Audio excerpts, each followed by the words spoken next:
Welcome to History, Myth, and Legend, the podcast where gods clash, monsters roam, and drama rules the day.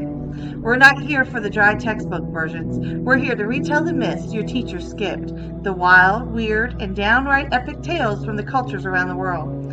In our first series, we're diving into creation myths, how the world began according to the legends that shaped civilizations. Buckle up, because the ancient world was anything but boring.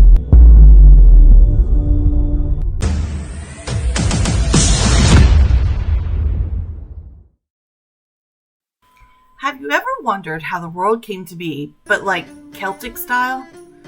Forget Adam and Eve. Forget cosmic eggs or exploding stars. In Celtic mythology, the birth of the world is far more mystical, poetic, and, foggy.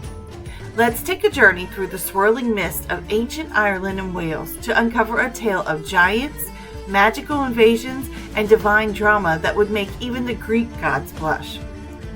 Celtic mythology doesn't kick off with a bang. It begins with a fog. That's right, no fire and brimstone, no thundering sky gods, just a vast formless mist. In Irish lore, this was the Otherworld, a magical realm that existed beyond the veil of the everyday world. The Otherworld wasn't a place you could just Google Maps your way into. It shifted, shimmered, and existed alongside our world, accessible only through sacred places, hilltops, caves, lakes, or when the veil thinned during Samhain, Halloween's older, cooler cousin. The earliest inhabitants of the mythic Irish world were Fomorians, giants of chaos, sea, and darkness. Picture terrifying, lopsided creatures with one eye, one arm, and one leg, storming out of the sea and building their murky empire. Not exactly friendly neighbors. They ruled the land in the early days. But don't worry, heroes and gods were coming. According to Leber Gabale Aaron, the Book of Invasions, basically Ireland's mythic history, the first human to arrive in Ireland was César, Noah's granddaughter, who decided she'd rather escape the flood by sailing to the edge of the world. She arrived with a boat full of 50 women and 3 men. That ended about as well as you expect in a reality show scenario. Next came the Tuatha Dé Danann, the Shining Ones, the gods of art, war, and magic. Think of them as Celtic Avengers, armed with mystical weapons and enough divine drama to fuel a dozen fantasy novels. They didn't just stroll into Ireland, they descended from the sky on a cloud of mist. There's that mist again, landing in the mountains and immediately making themselves known. They brought with them 4 sacred treasures. The Stone of Fall, which screamed underneath the feet of the rightful king. The Sword of Nuada, which never missed.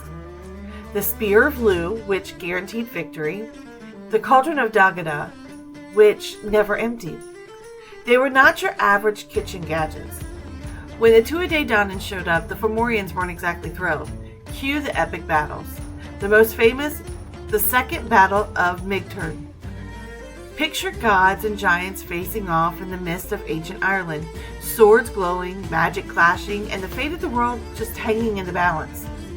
Spoiler alert, the two have won. But it wasn't easy. Their king, Nuada, lost an arm, got a silver one instead. Fancy.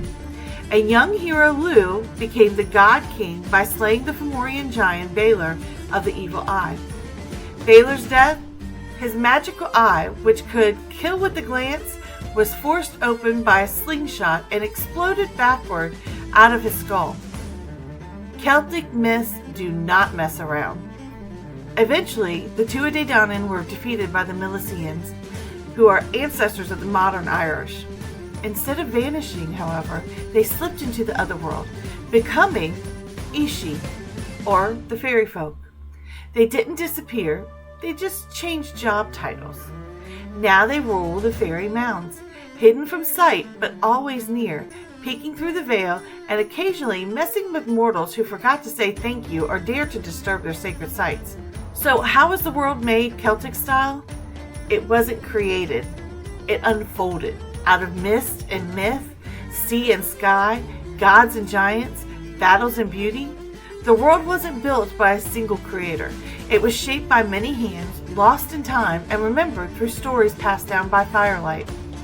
And if you're ever walking alone through the Irish hills and the fog rolls in, well, maybe the world isn't quite finished after all. And just like that, from chaos, from void, from cosmic eggs, talking animals, sacred trees, and the occasional dismembered god, the world was born.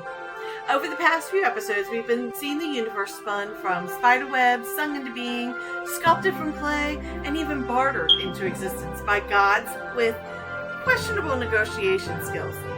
One thing's for sure, every culture has a story, and every story tells us something about how we see ourselves. Whether you believe the world hatched from an egg or exploded out of nothingness, it's clear creation is messy, wild, divine, and kind of awesome.